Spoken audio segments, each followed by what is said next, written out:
Can't find the head just yet. Calf is still inside its calving sack. There's loads of room inside the cow. She's opened up, her cervix and all is open, but her vagina, because there's no calf presented, is quite tight and is squeezing the life out of my arm.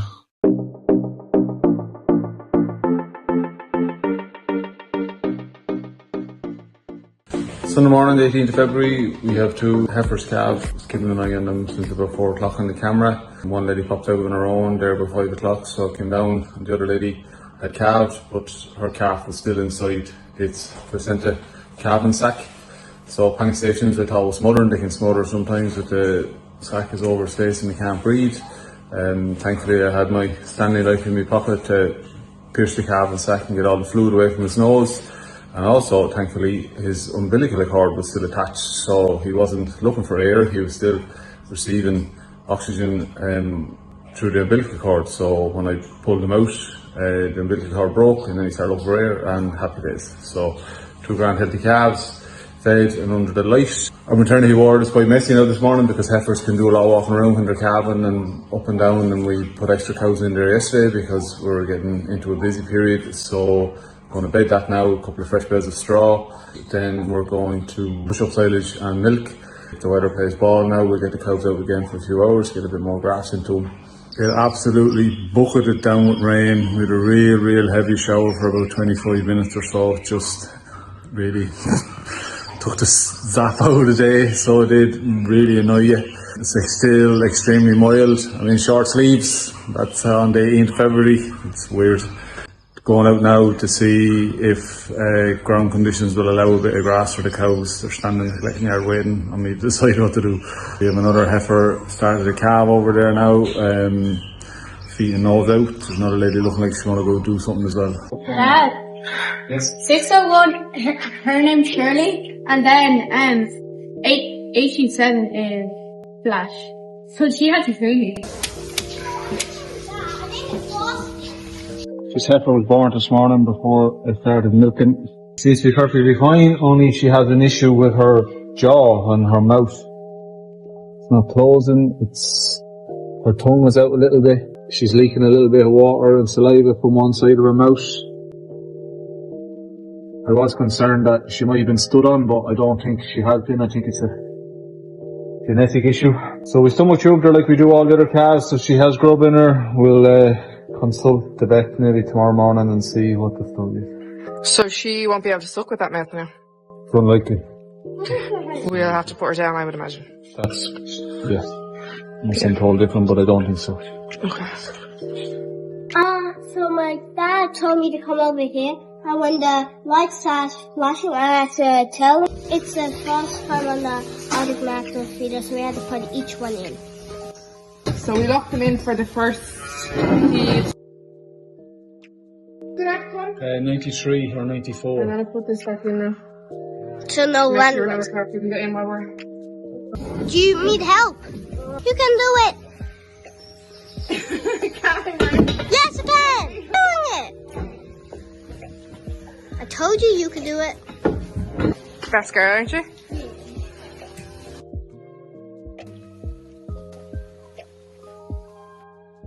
Okay, bye, thanks. Another day, another wash up done. Follow the leader. Sunday evening, I've just let our maiden heifers onto the Red Star forage crop I was talking about last week. The plan had been to divide them up according to their weight, but the weather really hasn't been playing ball at all. And we have a busy week ahead, calving wise. For now, they're settled as a bunch, so I'm going to leave them. I've only given them a relatively thin, narrow strip. There's as much grass as there is red start, so which is ideal. You would be concerned about bloat if they get too much red start. We had issues with that a couple of years ago. Cows broke through a fence on a forage crop and ate too much and bloated. We lost 3 in one afternoon, which was not good. So lesson learned. Sunday evening, I'm just walking off from feeding the calves. Joe's going to be home in 10 minutes and we've promised the kids we do family movie night. So we're going to rent the new Wonka movie, popcorn, drinks, all that fun stuff. So the black and white cow is due twins. This is her calf number 1, Jersey Cross heifer. We'll give her a few minutes there now and see if she settles down to pop out the second calf. The older lady that's there with her, she had a huge Belgian blue calf there earlier on, about 4 o'clock, pops it out herself. So this is, if you want to have twins, you want to have twin dairy heifers. One red and white, one black and white. Success all round.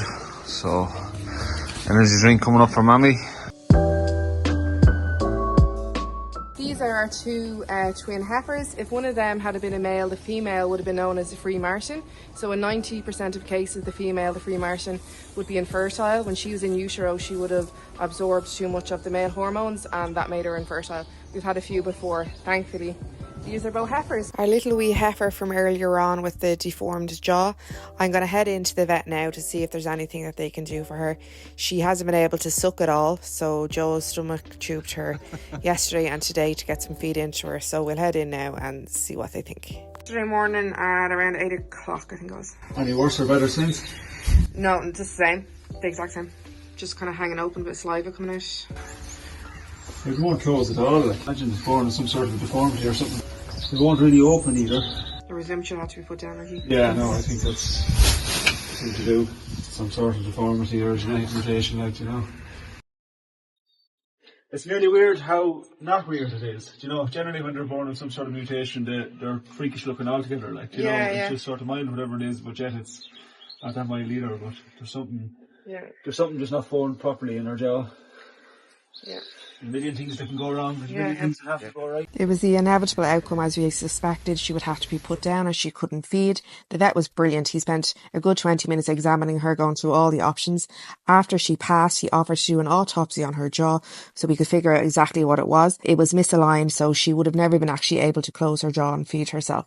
So the next stage of this journey is to bring the animal to the knackery for it to be disposed. It can't go into the human food chain. It was a successful first night on the forage crop for our maiden heifers. I closed them in onto this section afterwards because they were going to follow me when I left them on yesterday. So that is grazed to the scut. So I'm going to move the fence now and let them on. I have a bale of silage out there as well, just to keep the fibre into them. So happy days, delighted with how that's going.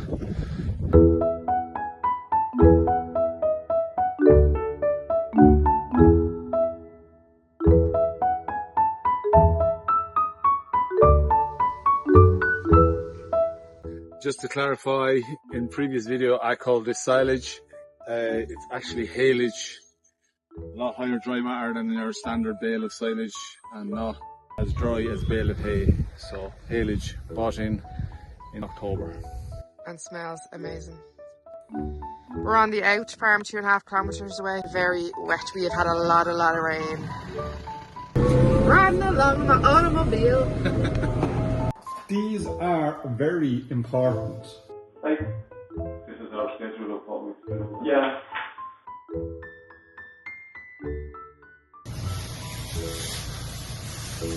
Bulls in their new accommodation. Lots of space, love and laugh. The cows are milking out. It's about 10 o'clock, heading home for a bit of breakfast. Busy enough night, I was up at 12 o'clock, a couple of cows calving. That broken sleep really catches up on you, so stuck in first gear this morning, had another lady calf there this morning then, so cows milk got for calves, going home for breakfast now with Ellen, and then it'll be usual jobs for Tuesday. School run's done and then posted the 2 types of tissue samples off.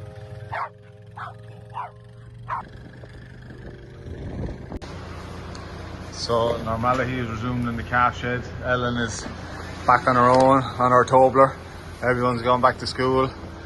More calves onto the calf feeder, more bulls out of the training pen, more dairy heifers and beefies into their transition pen. So I'll go boys. So our bull calves are out here in the out farm now. Big loose straw shed. Happy out. Good day heifers. It's 1 o'clock. Grazing's been abandoned for the day. Heavy rain. Cows starting to stand around at the gap. Time for the shed. So our first load of milk for the year has gone. It's temperature of the milk in the tank and the litres at the top.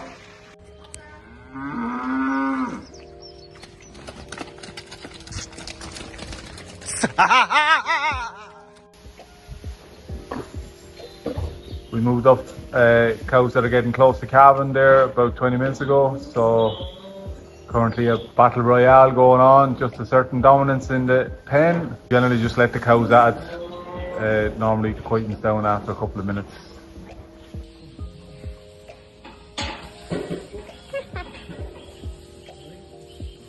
So Joe, we don't use calf coats.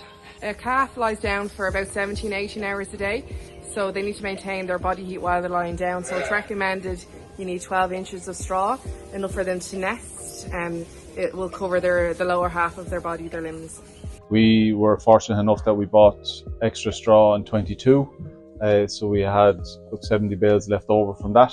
That's what we're currently using to bed the calves. The difference between 22 straw and 23 straw is like night and day. The calves are on much better golden barley straw from 2022.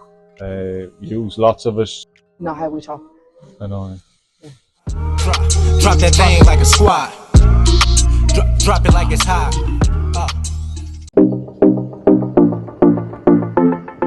Yes, they're the 4 times a year. So there's liquid nitrogen, keeps the semen straw alive. The day I came on the level, so today the level of the tank is 6 inches, which is safe level. We have a complicated birth on our hands, so we need to get the isolation shed ready so Joe can help the cow. So this cow was due to have twins, scanning calf to twins on the 13th to 14th, for the 13th to 14th of February. She only started bagging up the other day, as in 2 days ago.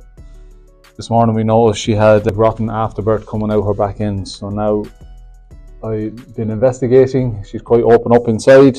Her vagina and vulva are quite tight because there's no calf presented. I couldn't feel a head, but I have discovered that the calf that's in there is coming backwards. I managed to pop its 2 legs up. So I have 2 back legs coming out here now. Because the cow's vulva hasn't opened up with no calf presented, we just have to take our time. So now we have 2 feet. Put on the rope. Still thinking that one of the calves died and the other calf is here now to be born.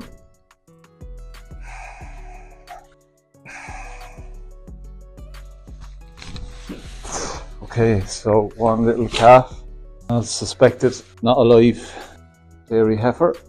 We'll investigate now and see where her twin is. And we have the twin as well. We have a leg for the twin. Okay, this calf is very, very down. We only have 1 back leg. God, I'm nearly tickled in her throat. Where is the rest of it, darling? Okay, I've found the other back leg. Try and get that up now to. Of course, when you start rooting at the cows,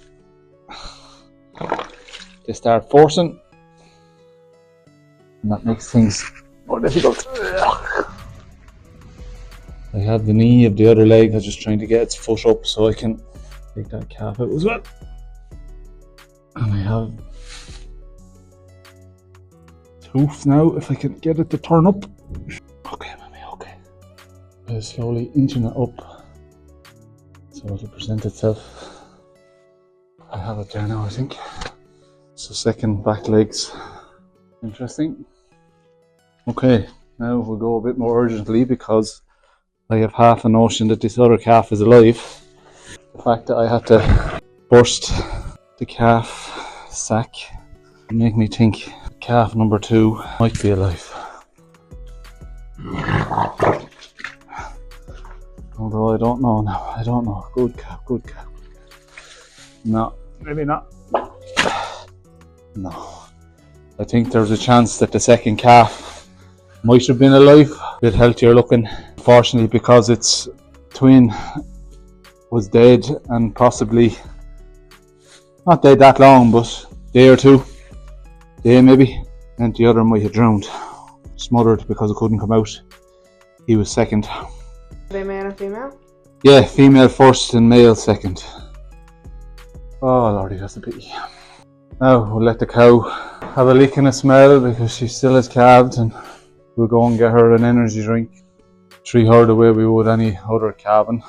My mother says, may the harm of the year go with it. It's after getting very wet, so the milkers are coming in from the field. I'm off to the knackery. It's Thursday morning, a fresh break. The bread start for the maiden heifers. Almost have the tail silage gone. We're extending the second automatic feeder pen. Fion's at school, so it's me and Joe lifting gates and bedding pens. Had no new calves overnight, so we're going to take this opportunity to clean out the newborn pen. Tilted woman. Ella's in tractor mode now. She's going dumping that bit of stuff up on the dung pile, and I'm going to fork out the rest of it so she can grab it. We removed the straw that's been in since the start of calving, some fresh lime and fresh wooden shavings, and then a deep bed of straw. Fresh break of grass and out for the night. It's dry, ground conditions are holding up. That's a bit of tracking there where they excitedly came down to get that fresh break of grass, but cows are happy. Nice surprise for me this morning. Newborn calf out waiting. Like a typical Twitter exchange, one at each other with the wire in the middle. Like two beautiful Great Danes. Oh my god, we're fucked, we're screwed. And then moving to Morganstown. I'm just amazed at it. Fionn taking credit on moving the bulls to the out farm the first year. Wanderer returns, he's been in school all week and Wanderer. counting for falling. Muscles here, proving that she can lift up half a meal bag maybe. Shut up. Here, you take it? Sure. Get out of the way, boss. Okay, hold on. Go on, get. He's a big lazy lump, I couldn't get him up further off. Get up. Stand. So this evening me and Fionn are tea training some more newbies. Yeah, she's close. No. Joe, what are you doing? We're marking off the cows that have calved. 2, 1, 7, 8. No. 2, 2, 9, 3, 2, 2, 6, 8. 2268. Very good. Are you able to stand her up?